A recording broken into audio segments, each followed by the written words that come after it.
Hello everybody, it's me, Fee, or Fiona Timms, otherwise known as White Zulu, author of my autobiography of the same name, and I welcome you all to another chapter of my book.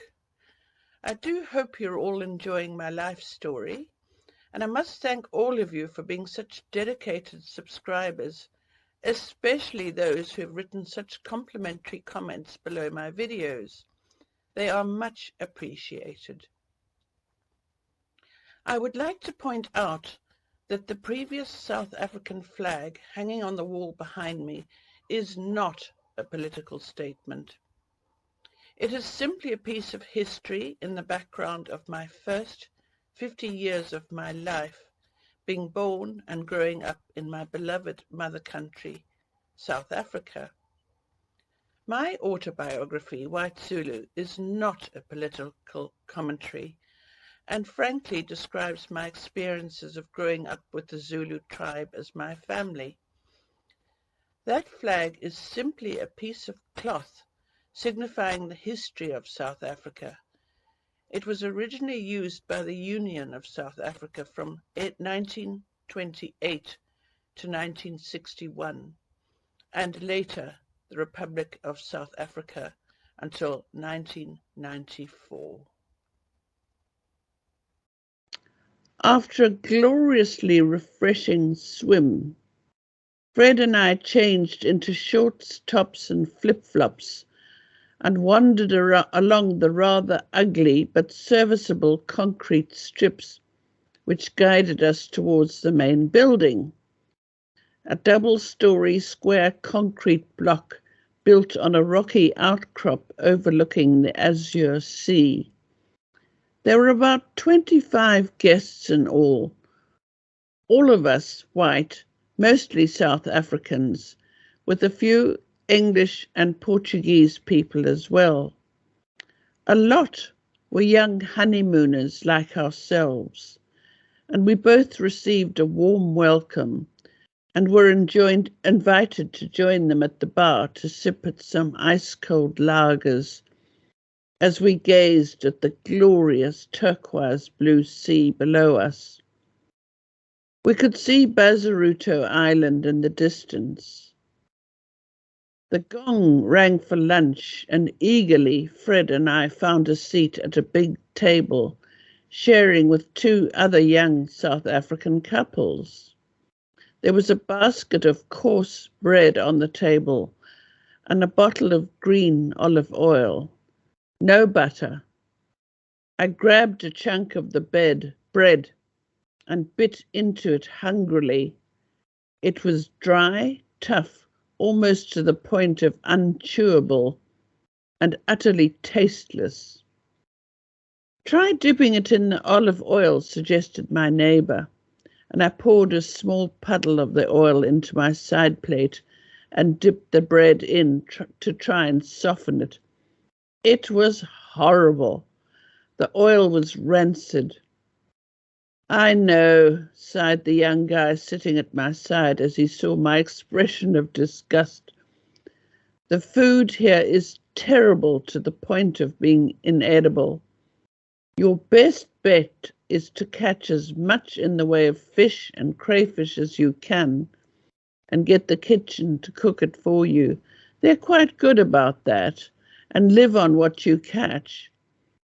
You can also prise open fresh oysters with a screwdriver if you have one and eat them off the rocks. He echoed what both Nicolette and Diana had said about the catering strengths of this hotel. Fred and I were incredibly hungry by now and waited eagerly for the next course, which turned out to be battered something. Fish, I presume, deep fried in that same rancid oil on too low a heat, so the thick, stodgy batter was soggy with tainted fat. I began to understand what inedible really meant.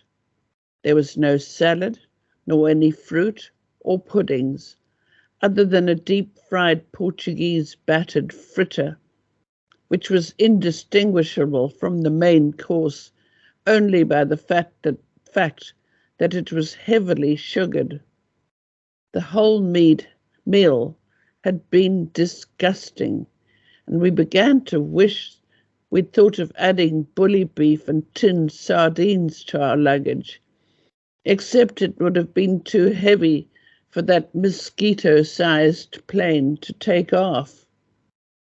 The other guests were lovely, though, friendly and funny, and we spent a fair amount of time on the deck overlooking that amazing blue sea, with tins of cold castle lager in our hands and chatting.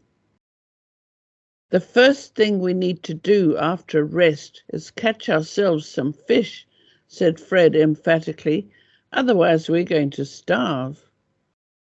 After a long snoove in our stuffy little hut, we accumulated all our fishing gear and hauled that and the dinghy down to the beach. There, in the shade of some bowered palm trees, we began the long and exhausting task of inflating Robin's dinghy. This was long before foot pumps, and we had to take turns in blowing it up manually. Finally, after an hour and a half, our heads were swimming and spinning with the effort. We managed to inflate the thing to reasonable rigidity. Then we dragged it down to the gently rippling water and threw all our clubber in. We pushed ourselves off using the paddle and left the shallows, heading for an area that a fellow guest had pointed out to us as being the best reef for snorkeling. It was a glorious way to spend the afternoon. The water was so clear, it appeared as if we were suspended in thin air over the coral reefs.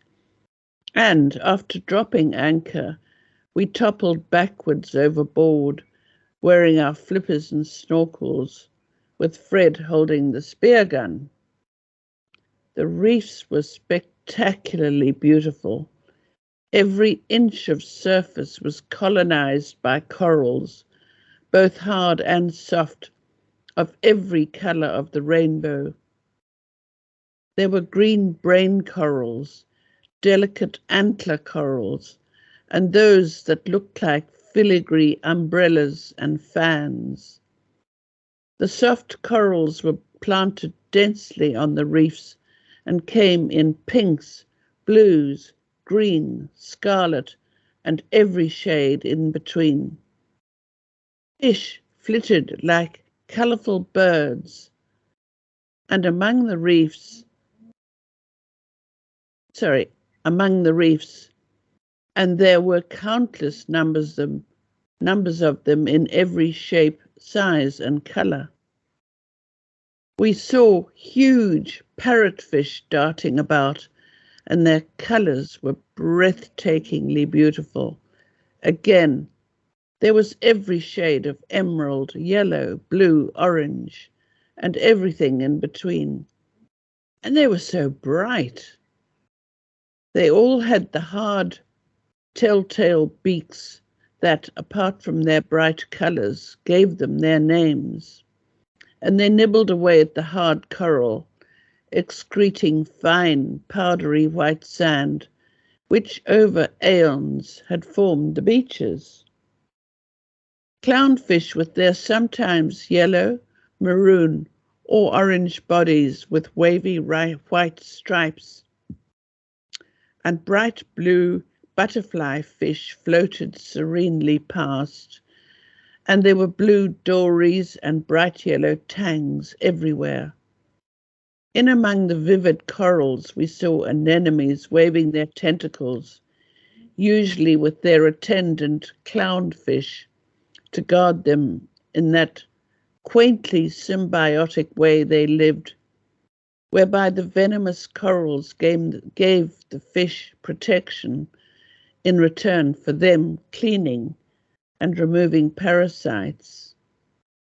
Other fish did cleaning duty too, like the pretty bright blue and black striped cleaner wrasses, and the almost transparently delicate little red and white cleaner shrimps with their long antennae, who stationed themselves at a certain area, and fish of every different sort would come along and park there, fins spinning to keep themselves still, while these busy little cleaners picked troublesome parasites off them.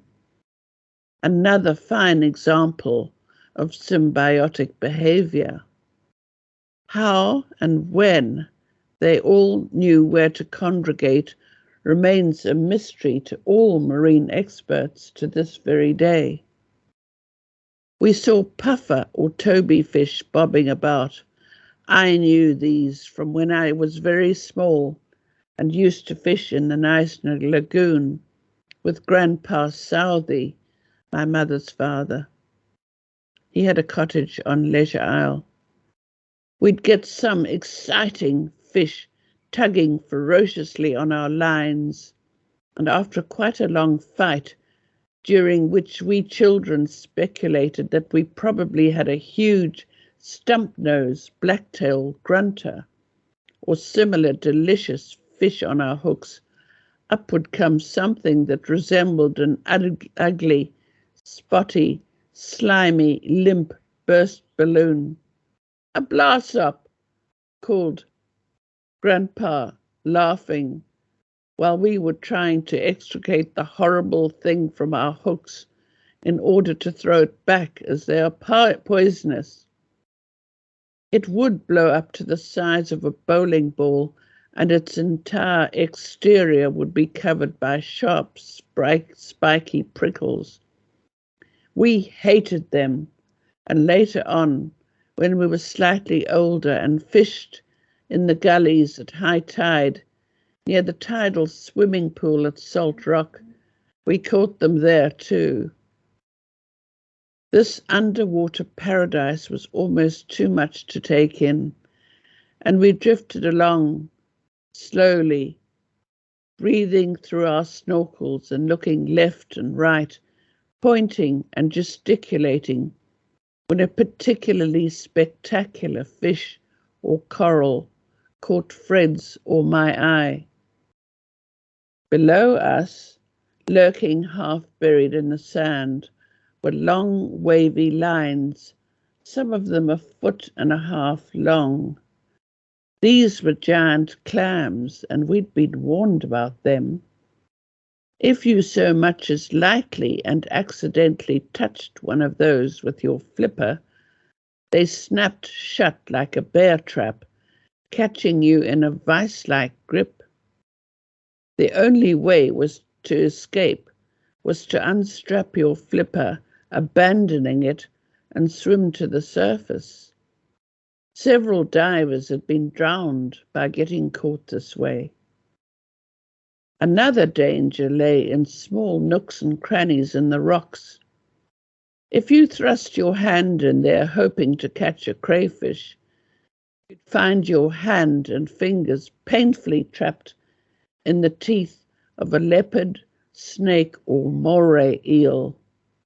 Those spotted predators who backed into the tiniest cracks so that just their well-camouflaged snout was poking out, and when once they had their prey firmly in their powerful jaws, wouldn't let go.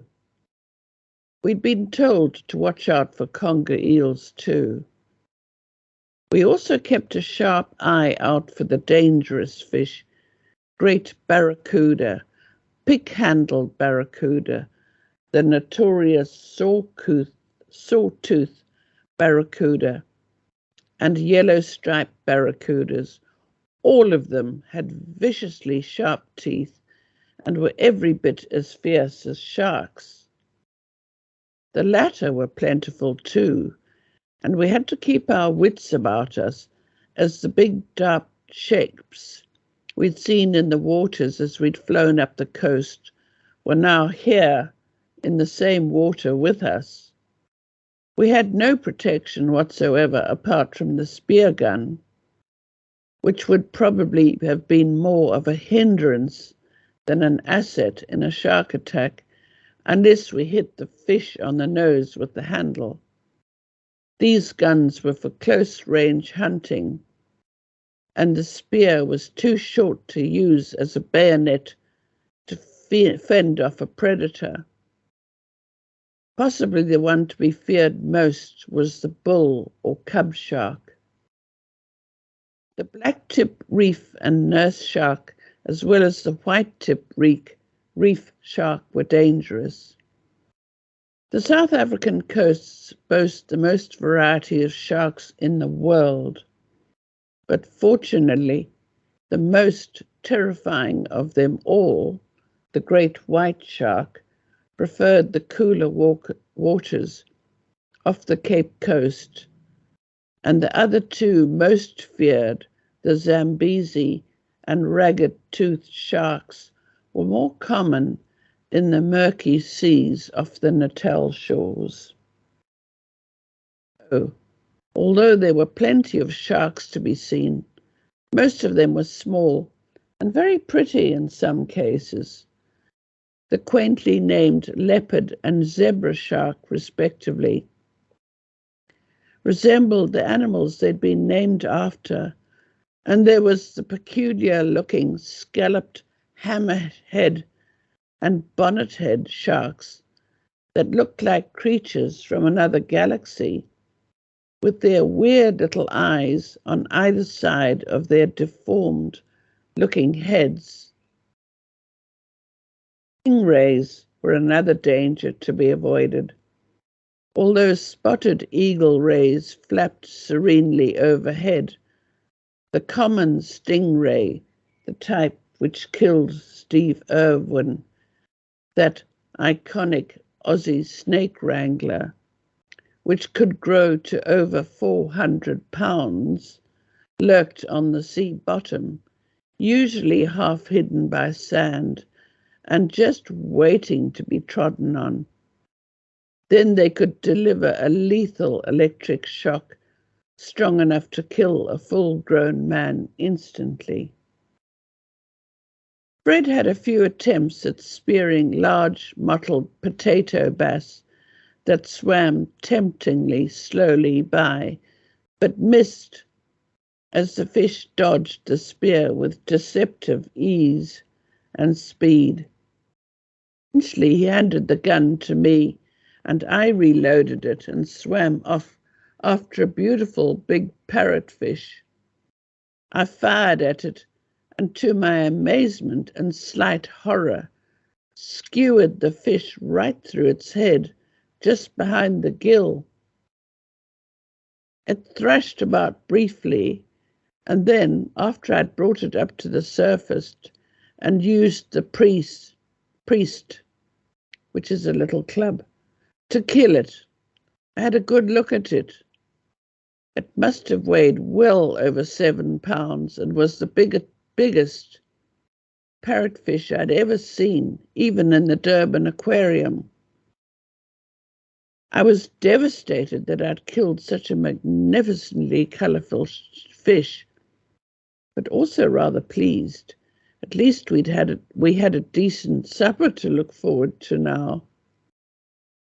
We returned to shore just as the sun was setting, a great orange globe dipping down over the sea horizon. We dragged our dinghy well up the beach and tied its rope firmly around the trunk of a sturdy palm tree for good measure. Then we collected up our fish and the spear gun and went back to our hut. We'd been told that since there were no other residents than guests and the few hotel staff on the island, our property would be quite safe if we left it out of doors. Back at our hut, we took my fish out onto the little stoep and I looked at it. I'll take it over to the kitchen and ask them to grill it for us for tonight, I said to Fred. And I'll have a nice long cold shower, he replied, my back's stinging from all that sun and seawater. That is all for the time being, and there's more to come next week. I would like to thank John Moslane for putting aside his Friday afternoons to help me produce these videos. Without him, I could not do this. I would also like to thank Sean van Vuren for his sterling work in uploading my videos to my YouTube channel, adding the photos, as well as managing my channel so professionally.